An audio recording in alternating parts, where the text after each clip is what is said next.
I'm just going to start off talking to you a little bit with some facts about dementia. You probably have heard a lot of this before. So dementia is an umbrella term or a syndrome for a large group of illnesses. People with these conditions all share a collection of similar symptoms. And I believe there is as many as 200 different types have been estimated. A lot of people ask if Alzheimer's and dementia are the same.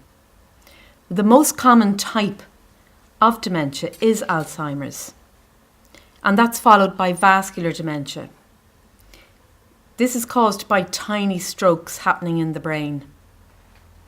There's also dementia with Lewy bodies, and people with this type of dementia might experience hallucinations, unexplained falls, and very fluctuating abilities. Another type is frontotemporal dementia, and people with this often present with changes in their personality and their behaviour. But many people have a mixture of these diseases, of these conditions. There are a variety of possible causes of dementia have been suggested, but at present we don't know what the cause is, except in such cases where it is alcohol related. That's called Korsakoff's disease, and the small number of families who have a genetic link. Dementia is a terminal illness, and currently there is no cure. However, there are a range of anti-dementia drugs which can help the chemical messages in the brain to be transmitted more easily, and it can halt the progression of the illness or stop it for a little while. Life expectancy can vary greatly, from as little as 6 months in some of the very rare types like Creutzfeldt-Jakob disease to somebody with Alzheimer's who may live for 10 or 20 years even with the disease.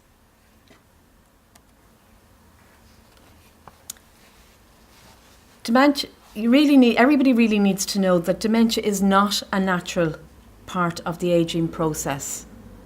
And a lot of people think that it is. And you'll have heard terms such as senile dementia or going senile. There actually is no such thing. The likelihood of developing dementia does, however, increase as we get older. It affects less than 1 person in 1,000 below the age of 65. And most of those are genetic. 90% of illnesses occur in people over 65 years of age. And most older people don't get dementia. 20% of people over the age of 80 will most likely get dementia. And this does get, it's more likely, the older we get then, it's more likely to actually get it. People over 95, 50% of people will get dementia. So as the population gets older, then the amount of people getting dementia will increase. And today in Ireland, these are 2016 figures, there are 55,000 people living with dementia. And they say that this figure is going to treble in the next 30 years. So by 2048, we're going to have 165,000 people in Ireland. And in the world, there's 45 million people with dementia.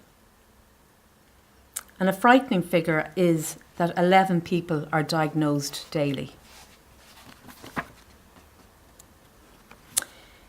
So just to go on to just talk about symptoms for a little while.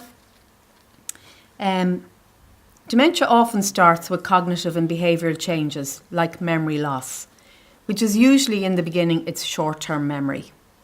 For example, somebody may not remember an event that happened the day before or a visitor that called.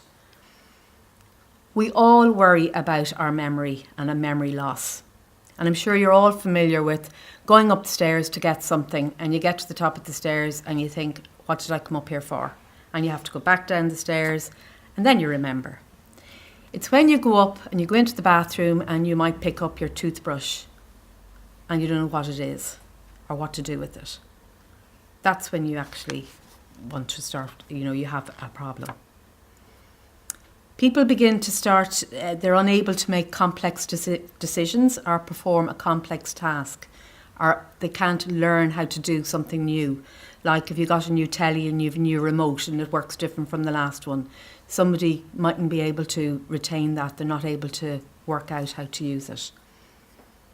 Or at early stages, people who are aware that they have a problem and they may have dementia, they can get very good at hiding it.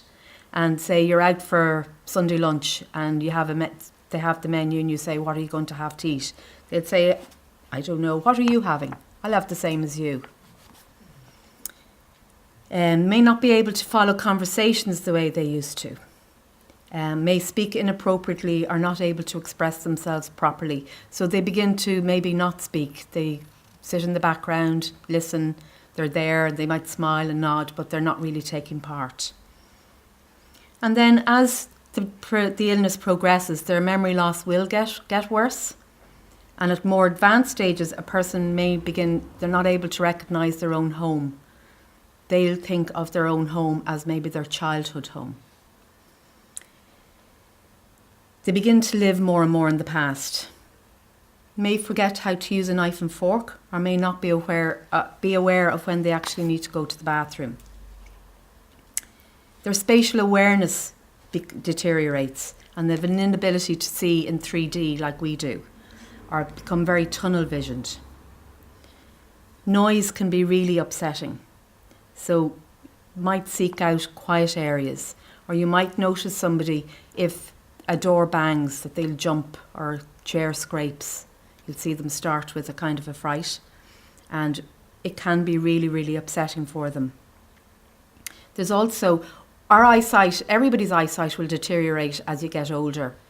But somebody who has dementia, they actually see colour quite differently. They'll see shades of colour nearly 5 times less than the average person who doesn't have dementia. But the other thing you may notice is somebody with dementia, they may see a black line on the floor as a hole. And you may see them doing an exaggerated, like as if they're taking a big step, or they may stop and be afraid to move because they think that's a hole in front of them. But there's a different progression of different types of dementia. For example, Alzheimer's, there's usually a very steady decline, whereas with vascular dementia, it goes in steps. So if there's a small event, like a small stroke, there will be a deterioration, and then somebody might plateau. There mightn't be a deterioration for a long time, or it can happen quite shortly. It depends on when they have the next event. So I'm sure anybody who knows somebody with dementia knows it doesn't just impact on the person, but it impacts on the whole family. It's characterised by a progressive decline in how the person functions. There are 50,000 people caring for a family member who has dementia. And international studies suggest that caring for somebody with cognitive difficulties gives rise to high levels of stress, and all the more if that person has dementia. In Ireland, over 90% of carers of people living with the dementia experience feelings of confinement due to caring. 4 out of 5 carers report emotional adjustment due to caring, while 75% feel some degree of upset due to the behaviour of the person under their care. Almost 2/3 of carers of people with dementia report that they feel completely overwhelmed by caring, and 2/3 of carers report financial strain. People with dementia have very specific needs. They have deteriorating abilities and are therefore much more feeling-based in how they respond to people and situations. The frustration and difficulties that dementia brings may cause someone to behave in an expressive way which other people find difficult, and they may label them as aggressive or challenging. All behaviours are a form of communication. That person is trying to tell you something, and it's up to us to find out what that is and to respond to it. Dementia affects everybody differently, partly because of the different forms of the illness and partly because of people's unique personalities, coping skills, physical health and social environment. They all have an impact on how dementia presents itself. As I said, people with dementia have very special, specific social, emotional, psychological and physical needs. Caring for people requires acceptance, understanding, patience, and most of all, knowledge of what living with dementia needs. We don't all come naturally equipped with these skills. No one can prepare themselves adequately for the impact of a dementia diagnosis and what that can mean for a family. The majority of nursing homes in Ireland care for people using a medical model of care, which looks more, and up to fairly recently, we in St. Joseph's did too. A medical model of care focuses mainly on physical care, which can be excellent, but by its nature it's very task orientated, so that people tend to fit into the schedule of the nursing home and what suits the running of the home best, rather than what suits the person best. Thankfully, homes are now beginning to change more and more to a social model of care, which looks at the whole person and moves away from tasks and schedules. It looks more at the person and what suits them best. To give you an example of that, before we changed the way we cared for people, everybody had breakfast at 8 a.m. So if you were in a deep sleep, you could be woken, got up, got dressed, ready for breakfast, and you were expected to eat. Understandably, a lot of people didn't eat very much. Now, when we introduced the new model of care, we changed that. People don't have their breakfast until they wake up naturally. And if that's not until 12 o'clock in the day, that's fine. It's whatever the person always did in their life. If they're up at 6, they can have their breakfast at 6. But somebody who never got up until 10 o'clock all their life is not going to change and going to want to change. It's about allowing the person to do what suits them best. And as a result, we have seen a huge improvement in people's appetites at breakfast. Now, I'd like to do just a little exercise with you. I'd like to ask you, what do you see when you see an older person? Do you see a frail older person as end of the road, on their way out? Many people will admit that that is how they think. If you see an older person this way, how do you see a person with dementia? How you think about someone will influence how you treat them.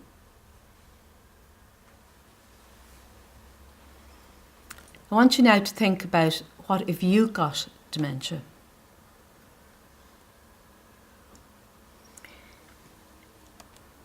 What would make you feel that you still matter? That you feel needed? How would you know that you feel, or what would make you feel loved? If you were living at home and this was always your wish, to stay and be cared for at home, but you'd no family, or you may have family, but they're very busy with their commitments, they have families of their own, they have work, and they're not able to care for you full time. So you've carers coming in every day. This may mean different carers. Your physical care is excellent. You got up every morning, you're washed, you have your breakfast, you get all your meals, you're brought to the bathroom, but you spend most of your day sitting in front of the telly. And you may only rarely get a visit from somebody, an old friend or a relative during the day. How would you feel? Would you feel needed?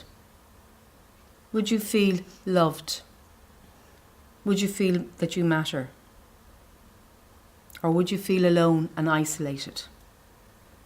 And most importantly of all, would you feel alive? So now I'm going to hand you over to Elaine, who's going to explain what the changes that we made in St. Joseph's to hopefully improve the quality of life that people that live with us. Okay.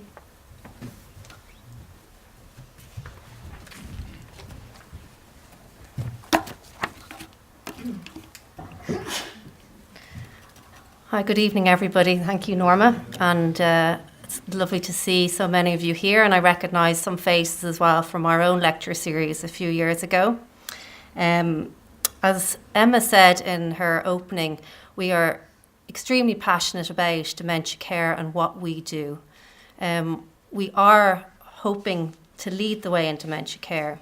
But in order for us to do that, we had to make a number of changes. Now, what's good is at the moment you have, I suppose, a lot of media attention around dementia, real positive stuff on the news and on the radio and also on the television with the Understand Dementia Together campaign. There's a lot of brave people on that as well who are really highlighting the need out there for people to really understand what it's like to live with the dementia, not just for the person, but also for the family too. And I think that's so important. And I suppose for us, we're trying to do a bit of both. We're trying to really, it's a hard decision for somebody to bring somebody into a nursing home. So what we're trying to do is, make them feel like not just that the person is at home and that they're very much loved by the people, by our staff, by the people in St. Joseph's, but also as well to include the family in it as well. So can everybody hear me okay? Okay. So could I ask everybody just to stand up, shake the hand of the person closest to them, and then sit back down. You may say hello to each other if you want, if you don't know each other.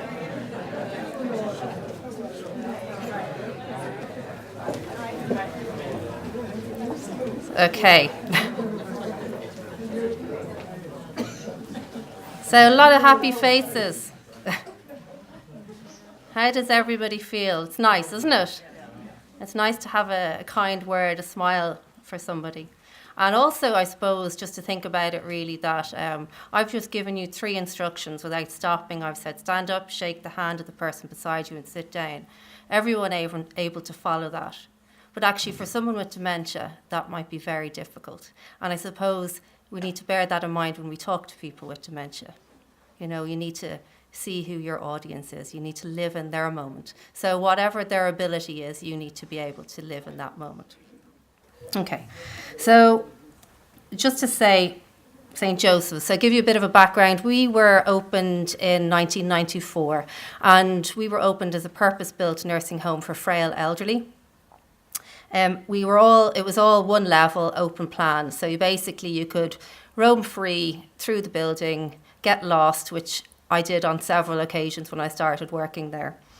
Now that was great at the time, I suppose, for frail elderly, but actually as the years went by, for somebody with dementia, that's very confusing. Almost too many places to go around. And also you're living with people who are at very different stages to what you're at.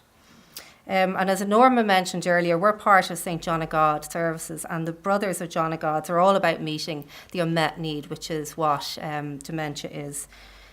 And that is where we are now. We are trying to meet that unmet need. We are changing our culture. We've changed our environment. We now only admit people who have a specific diagnosis of dementia.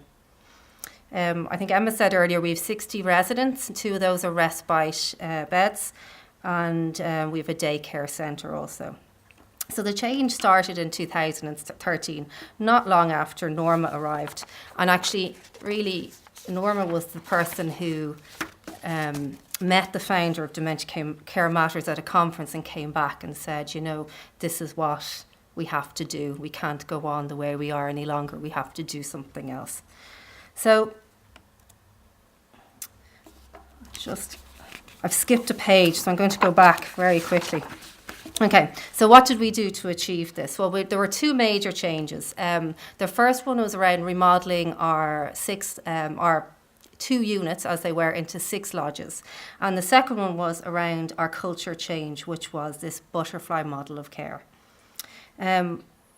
I suppose, just to give you a bit of background about the butterfly model of care, it comes from a company called Dementia Care Matters in the UK, and a gentleman by the name of David Sheard, he founded it. And what they do is they inspire the culture change in dementia care across the UK and other countries as well. They provide care home development, learning products, resources, consultancy training, and university recognised learning in person-centred care leadership and training skills. And they now have butterfly homes in the UK, they've obviously in Ireland, the US, Canada, and now in as far as Australia. So the butterfly model, what does it mean? What is it all about? So the main purpose is to demonstrate that dementia care is about emotional care. It's a very person-centred model of care, and it really focuses on the whole person. I watched or listened to an interview on BBC Radio from a few years ago, and basically David Sheard says, you can't fix people with dementia, but what you can fix is your approach. I think that's really the key to everything. And to fix, the biggest fix, I suppose, is to learn to accept people's dementia as they are and to live in their moment.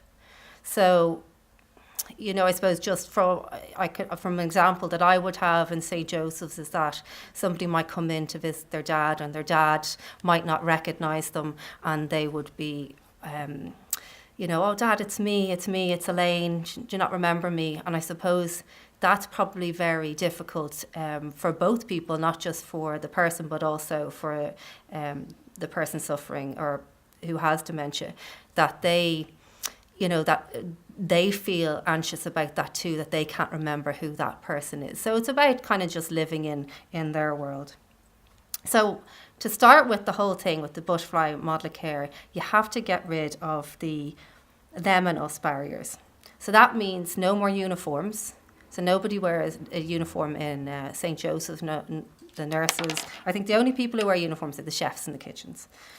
No name badges, and that can be hard too, I suppose, because at first families, visitors coming in, they didn't know who was a nurse, who was a care assistant, who was a household person, and there was, I suppose, a little bit of resistance, as there is with any change, but soon enough it caught on, and nobody seems to question it anymore now at all.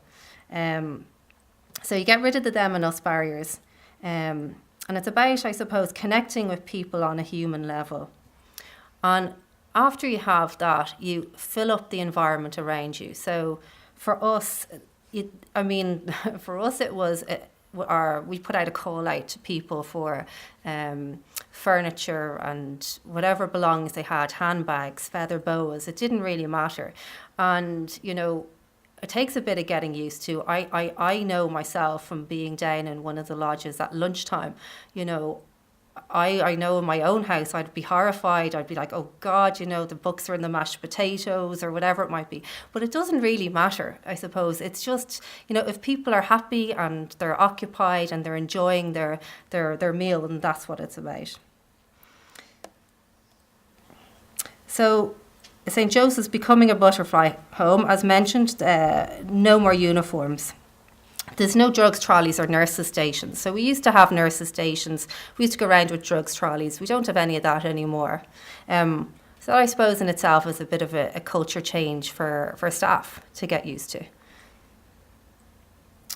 So it involved really, the culture change involved changing from a very task orientated. So Norma said it earlier on, breakfast is at this time, it finishes at this time, people are in mass at this time. So it's moving away from that. It's about kind of going what people want to do, go with the flow. And then staff learning about themselves as well, because they need to let a little bit of control go as well.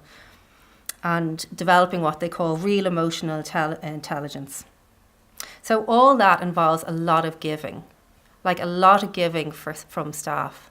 And I suppose if you do ask, and if you went around St. Joseph's and you asked staff, would you go back? Would you go back to what it was? And nobody would. Everybody would say no. So that's great for us. We did the right thing. And of course, the change to our environment was dramatic. So we had, as I said, 2 big units with 60 people, and then we now have 6 lodges, and each lodge has its own kitchen, its own dining room, its own living room, and you have much smaller numbers of people living together at the same stage as well in dementia. So it ranges from 8 people right up to 13 people. Of course, changing the environment as well, sometimes you might try one thing and it doesn't work, and you just keep going back to the drawing board. Where nobody's an expert, you just have to try it and see what works. So we would have painted wallpaper on, wallpaper off, but that's okay too. You have to just, as you say, go with the flow.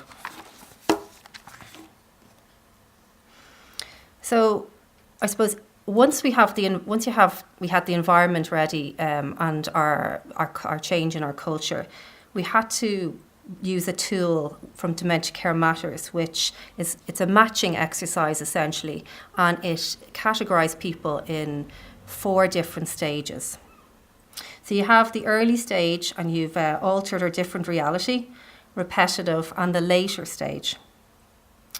So I suppose as people, if you think of dementia as a journey, as people progress in that disease, so will what they need. And you have to be able to support people when they change. And that's what the 4 stages are about. So people move across through the stages. So the earlier experience is, as it says, is for people at the earlier stage. They're still functioning well, and sometimes they'd be aware that they have dementia. They might even say to you, I know I don't remember this, and I know I did this, but I just can't remember. I put something down. They may have some awareness. They make choices for themselves. They take part in activities. They'll have lots of opinions on things. And then the next stage is the altered or different reality. So at this stage, people have really moved on and are often living in a different reality to our reality. So they may say they're going to work, or they may be going to collect the children from school. And sometimes they say they might want to go home. And home doesn't necessarily mean the home that they, lived with their husband or their wife and their kids. Could be their home that they lived with their siblings when they were very young. And there's no point in really, kind of disagreeing, arguing with someone about that. The way you can go around is saying, I don't think the children have finished school yet. Maybe pop in, get a cup of tea, or do you want to go for a walk here, and then we'll check back later on. So it's about really trying to reach people at that stage, and to do that, you kind of get into their world, enter their bubble, accept them as they are. Repetitive stage is the 3rd stage, and that is for people who express feelings through repetitive sounds, words or actions to communicate their feelings, or to try and tell you what they want. And sometimes they probably even aren't aware of what they want. And they say the emotion is in the motion. And the final stage, the late stage, is people who have intense later stage dementia care needs. And really at this stage, there's probably very little communication, and they need assistance with a lot of their everyday lives. And I suppose you could say that it may appear that they have shut down and they've shut themselves out of the world. And I suppose it's up to us to bring the world closer to them and really to focus in on the senses at that time.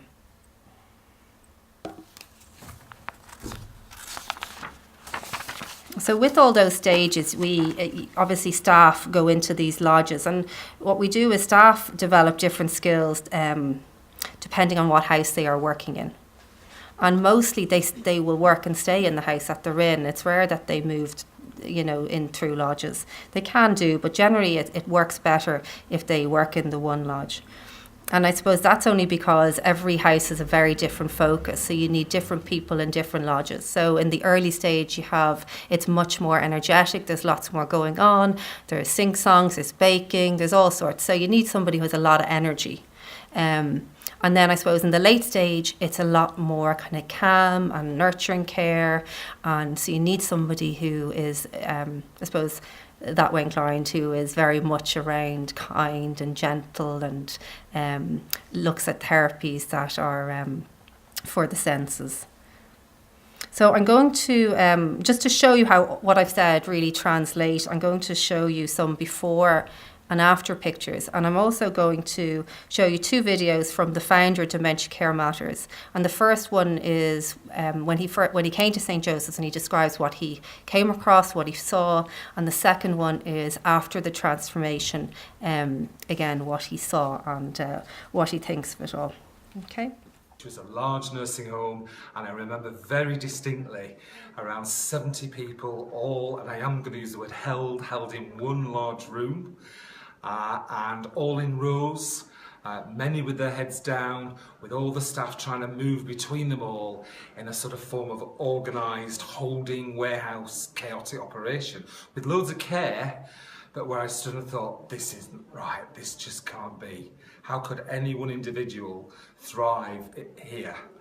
So I'm back to now see that after a huge amount of refurbishment and building works, they've turned this into the butterfly household model of care. Let's see now what actually the future dementia care looks, sounds and feels like. So this is just a before picture, this is what our corridor looked like, hospital environment, very sterile, big open spaces, not looking very homely at all. And these are the after pictures, and just a clip again from David. The one key thing in dementia care to grasp is that when you can't rely on facts and logic and reason and your memory, you rely more on this. Therefore, what I mean by that is that people with dementia become more feeling beings than thinking beings. Their feelings become heightened because that's all they can rely on.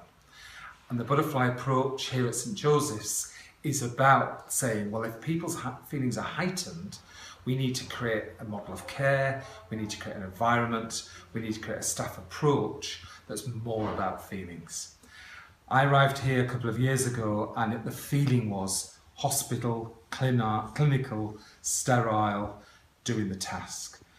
This home is now in a massive transformation. The environment helps to create the look of a feel, but the feel in the end comes from people living and working together, feeling like a family.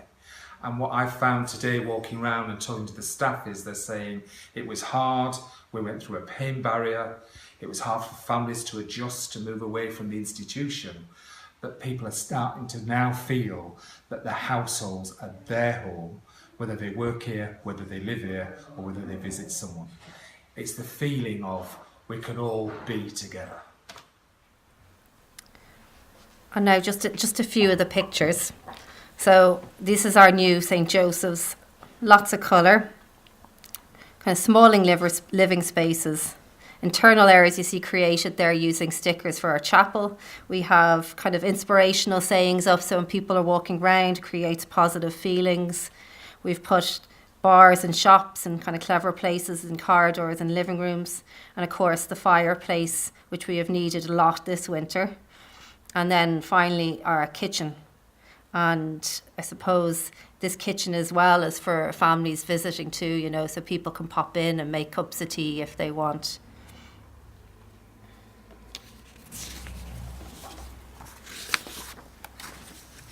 And finally, I'm just going to talk very, very briefly about how do you pick a nursing home. So I suppose it's really going back to the whole Dementia Care Matters model of care, and it's about seeing it, hearing it and feeling it.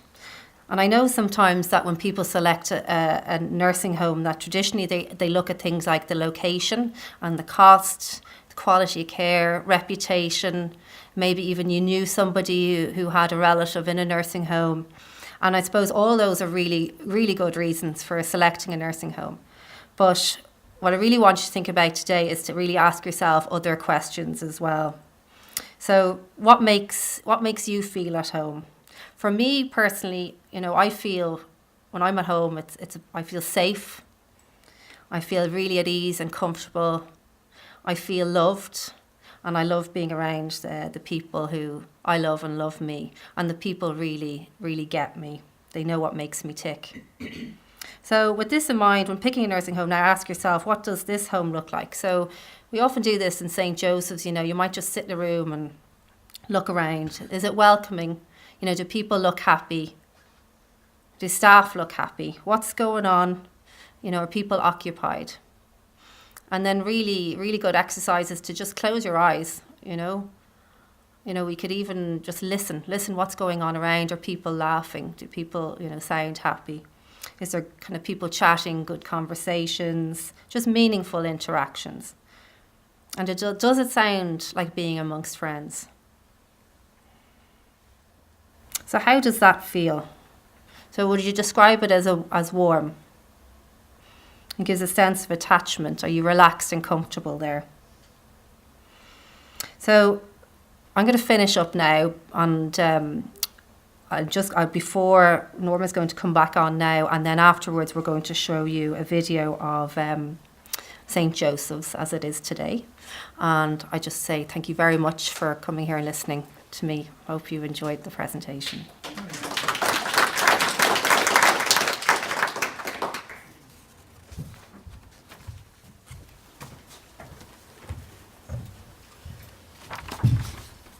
So, as Elaine said, we're going to show you a short video afterwards. So while Elaine is getting that video ready, I'm just going to talk a little bit about end of life.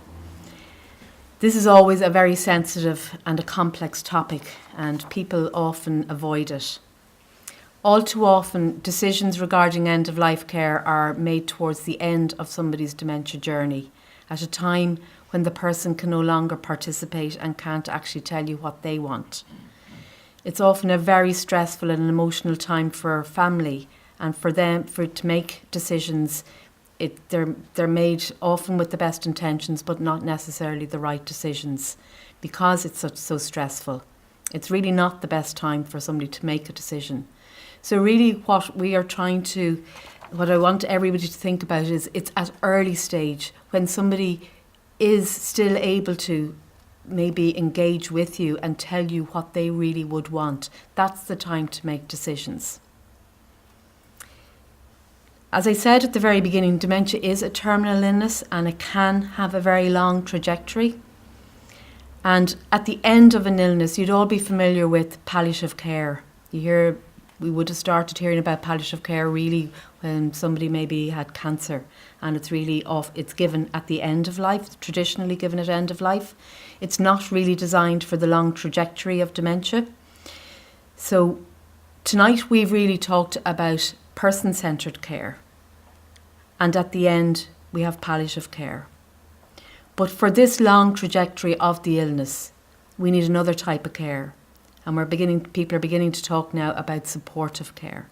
And that's supportive care for family and for the person with dementia. And it's about supporting you to make decisions. So we've started in St. Joseph's to have advanced care planning. And most of our residents can't engage in this at the moment. They've too far along on their trajectory, but we're also starting it in daycare. And hopefully, as time goes on, people will have these decisions made. So people aren't being sent into hospital and having invasive procedures done that aren't really going to change anything at the end of the day. And somebody with dementia in hospital can be hugely frightened and stressed because they don't know what's happening to them. They don't know what's going on. Last year we had 22 deaths in St. Joseph's, and of those 22, 21 died at home being St. Joseph's. They were peaceful, the decision had been made well in advance, and so there was no real hard decision and emotional decisions for family to make at the end. They were very comfortable with what was happening, and deaths were very peaceful. So thank you for listening to Elaine and I. As I say, we're going to show you a short video, and after that we will have a 5-minute break. You have question forms on your chairs there, so if you have any questions you can write them at that stage, as Emma said at the beginning, and they'll be collected by some of the staff. Okay, thank you very much.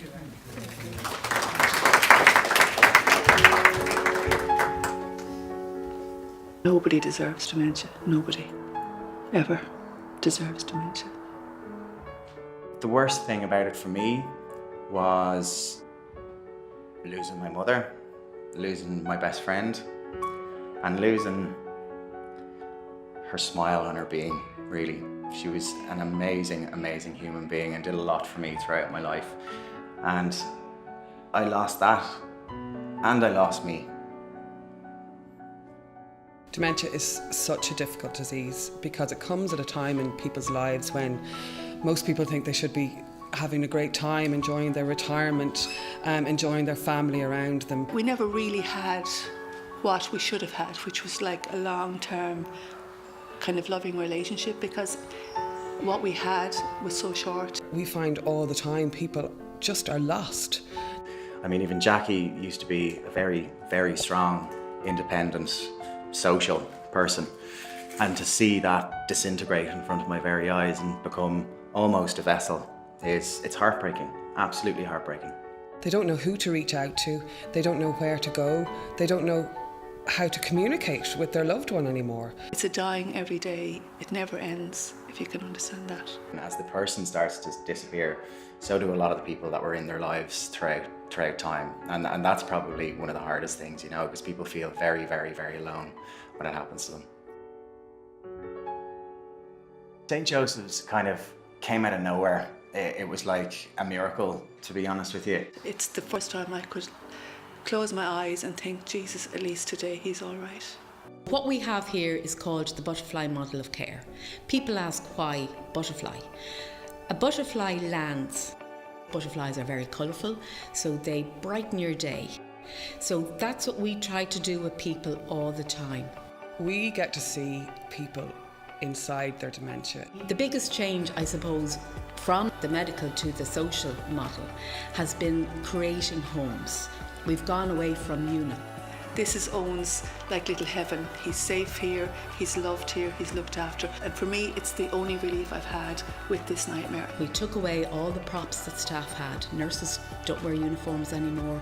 We don't have nurses' stations. They really, really care about them. They gain an understanding of them. They get to know what they love, what they thrive on, what they enjoy, what makes them happy. It's about bringing colour and bringing fun into people's lives. Maybe making connections with them through pictures or things that maybe they might remember, putting things outside their door that they might remember from their past life. Everything that you do to help us helps us ultimately help those people living with dementia. We've a huge journey still to go, and we want to spread this. I want every nursing home in Ireland who has people with dementia to be able to care for them like this.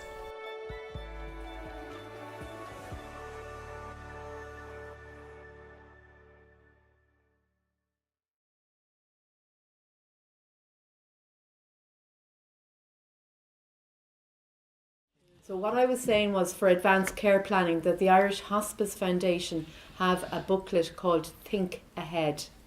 You can Google it, or you can ring them, and I'd say they'd send it out to you. And it gives you very good guidance around the questions you should ask, and anybody can fill it out. And you can have as much or as you want of your wishes, or doing it with somebody else. It's very good guidance. Can I just add to that as well? It's really important to look at things around enduring power of attorney. I'm no expert on it, but I do come across a lot of people coming into St. Joseph's who don't have any enduring power of attorney. So, you know, if you're applying for fair deal, you end up having to go into the circuit court to be made a care representative, which is fine too. But just, you know, while somebody has the capacity to make a decision that to be made an enduring power of attorney, it's really worthwhile. And the second part of that question was, do residents move, as they move through the stages, do they move to different lodges? And yes, that is the way it's meant to work. To be honest, it's not always feasible because we don't always have a vacancy in a lodge as somebody maybe needs to move. But we do our best to move people when and as soon as we can. From my experience and what the David Sheard and Dementia Care Matters would say, people when they move, when they're ready to move, they actually settle very easily into the new house because they feel much more comfortable in that house, because everybody else in that house is around the same stage that they're at. So it's like going into where they feel at home, they feel safer, they feel it's better. So from my point, from our experience, we haven't had a problem with people that have moved. What we have found is we're a year and a half now since everybody moved into the 6 houses, that an awful lot of people didn't actually deteriorate hugely. They've stayed well in their at a particular stage, and that really was the motivation for me to introduce this model. We don't prolong anybody's life, but their quality of life at different stages, I feel, is much better, and I think this is proving it because they're staying well. So we haven't had huge movement. Can the patient go home for a few hours at the weekend? Do they get upset when their visitors leave? Yes, anybody can go out for any time of the day that they want to go out. There's absolutely no problem with that. We don't recommend people going out overnight because this is now their home, and it's very confusing for them to be somewhere else. It's not familiar to them, they don't know it. So we recommend whatever you like during the day. Lots of people go out for coffee, they go for drives. We do a lot of, and we're trying to increase that more and more, where there's outings from people within their new family, if you like, and their own family are always welcome to go with them. They've had gone down to the local pub for afternoon coffee and scones, and they absolutely love that. They have sing-songs. They've gone to garden centres, down to Bray for fish and chips for their supper, that kind of thing. From the starting signs of dementia, how long approximately does it take to develop full-blown dementia? I honestly can't answer that. Everybody's different. Every disease is different. As I said, there's hundreds of different types. And if it's the Creutzfeldt-Jakob, it could be 6 months. If it's Alzheimer's, it could be 10 years before you reach the very end stage of it.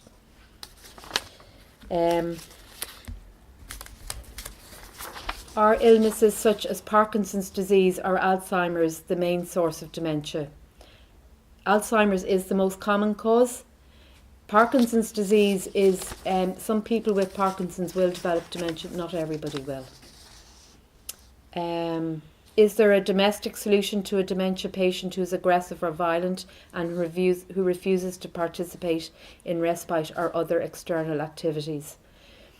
Really, I would say it's about trying to connect with the person, trying to get to know what that person wants. Sometimes it's very easy, sometimes it's very, very difficult. But it's really about, for us, it's about knowing that person's life story. What were they interested in when they were, even maybe when they were a child? Maybe it's something they haven't done as an adult, but they loved it when they were a child. You might be able to re-engage them in that. But as I say, every behaviour or resistance or anything like that is a form of communication, and you must try and get to understand what that is.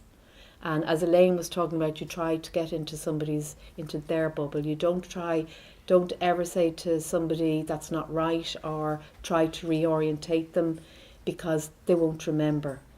You're better to go along with them, just probably try to find ways of distracting them, getting them to do something else, especially if they're fixated on something and it's not a happy situation. You try to change that. We do a lot of singing, dancing, cups of tea, or always on the go, things like that, and they do work very well. Has any link been established between medication and dementia? I'm not really sure what that's, just that there is medication that may, at early stage, that may halt the progression, might slow it down, but it won't cure it.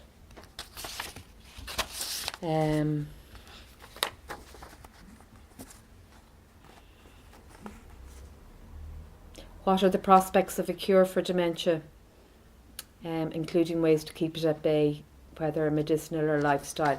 Well, what I've already said, but I would also say there are lots of things you can do with lifestyle. Say really about trying to keep active. Somebody who is isolated, who lives a very sedentary type life is much more at risk of developing dementia. So you need to keep as active as you can, and really about social. It's about being social, or being involved in social activities, I should say. It's where you continue to be connected, and try and keep, doing what you've always done. If you play golf, bridge, all of those things are really, really good. Do you want to do a few? Elaine? Yep. I think this question's already been answered. Can dementia be halted? So, as Norma said, with medication it may slow the progression. My mum has vascular dementia. She's age 81 for 3 to 4 years now, and is living at home. She's in good health, but the family and the sons are married with their own families. They've home assistants, which is working well. So what now should we be doing to make my mum's day a better day for her? So that's probably, really key to what we do in St. Joseph's. And really it's about, that person better than anybody. So what did they like to do? You may have to talk to, siblings or people to find out what they were like as a kid and what they like to do as a kid, and bring all these activities into their day. I know somebody in the daycare in our place, they used to dance with their mother every morning. They'd put a record player on because she loved records, and they'd dance around the living room every morning. And that was something that she really enjoyed, and it was a great start to her day. The other thing you can do is we do things called memory boxes, and you can just have a box and fill out loads of things that were really important to that person. It could be photographs of holidays that they went on, or maybe if they liked cooking, a cooking book, or so just fill it with things that will create the memories.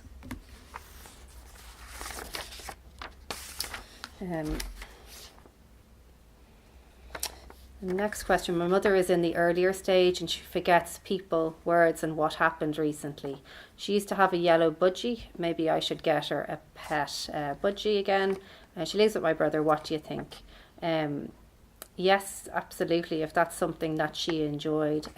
Emma was just saying inside that, it might be an idea you could get one on loan from an Avery just to see how it works out. Yeah. But yeah, it's about, as we say, we try things all the time to see how they work. If it doesn't work, you try something else,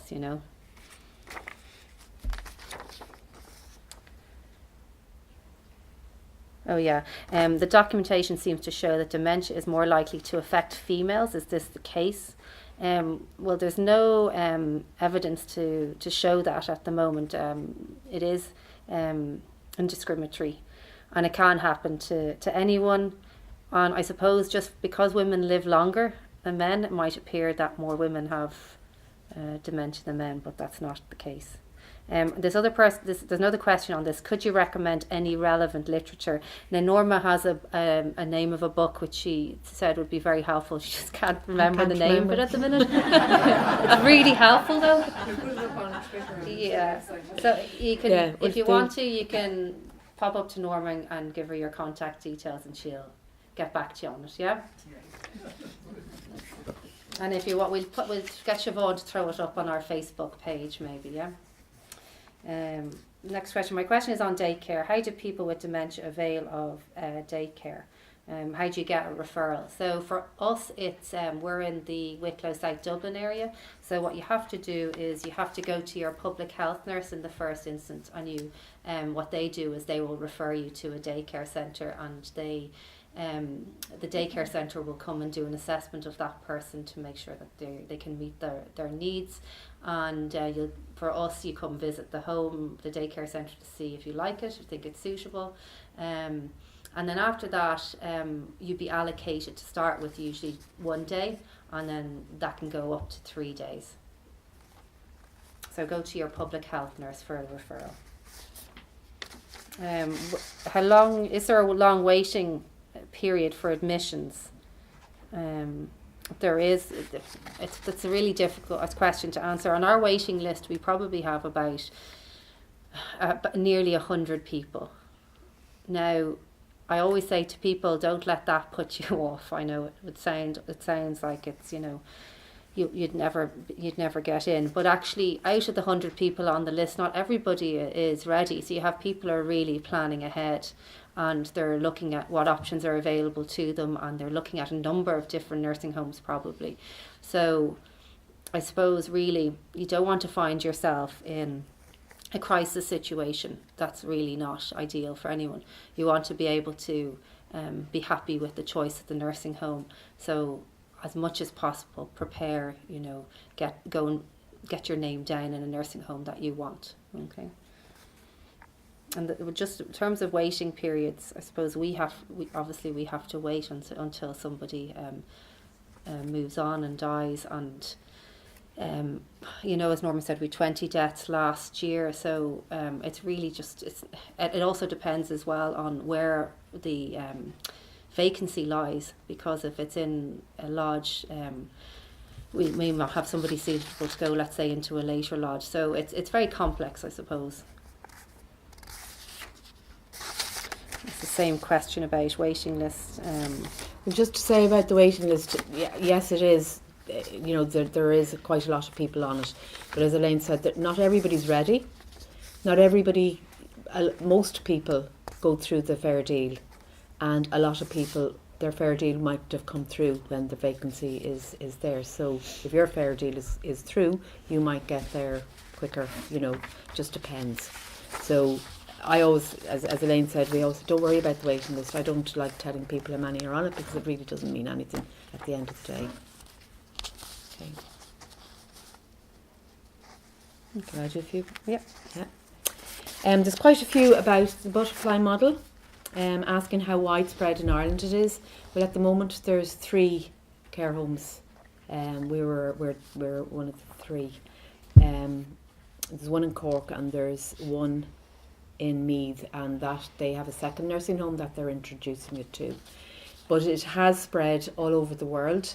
David Sheard was commissioned by the Australian government, the Canadian government, and by I'm not sure about America, but just recently they have I'm not sure how many homes they have now in both places, but they've quite a few. People asking how can it spread to the rest of the country. I don't know, but we are trying. There's a few other types of models of care that are quite similar, and really I don't think it matters what one it is. It's about the being person-centred, and it's about doing things similar to what we're doing. It's really about the person. Call it whatever you like. It's about how you actually do that care. Somebody's asking here, how is it possible to have meal times at times that suit patients rather than staff? Or does this only apply to breakfast? Well, it mainly applies to breakfast because lunch and dinner people are up. But sometimes as people, especially around the 3rd stage, people often don't want to sit and have a meal. People will eat as they walk around, they'll eat finger food. So there's food available most of the day so that people can eat when they want to eat.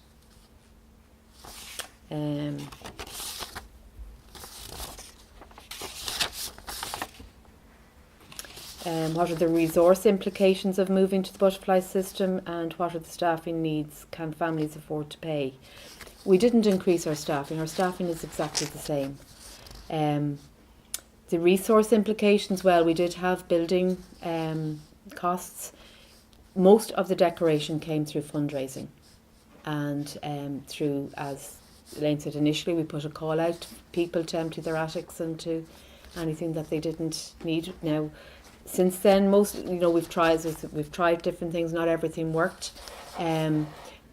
Wallpaper has been fantastic. I think it's made a lot of our houses really homely. It's made a huge difference. I don't know what it is. Like, paint just doesn't seem to work quite the same. So that's not hugely expensive. We can do an awful lot with very little. I think that's about it. Oh, sorry, one last one here. When is the right time for a patient and their family to enter residential care? How do you decide when it's right? That really is very difficult. It's different for everybody. Often an event happens. Often maybe somebody goes into hospital and you find they can't go home. So, and that is not necessarily a great time to go looking. So, as Elaine said,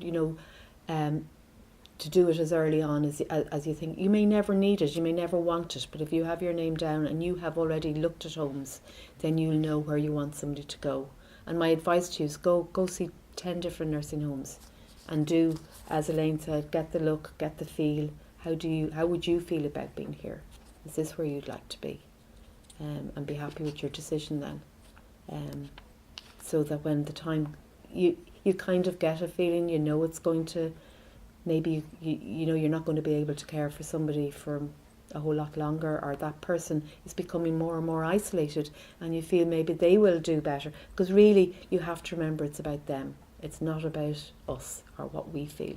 It's about what's going to make them better. So if they're kind of getting isolated on their own at home, then they might be better with other people and respond to that.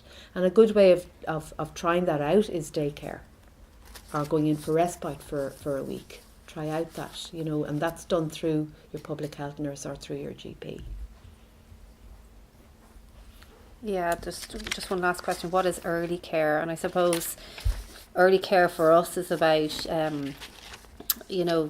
a lodge which is, as we said earlier, is very busy.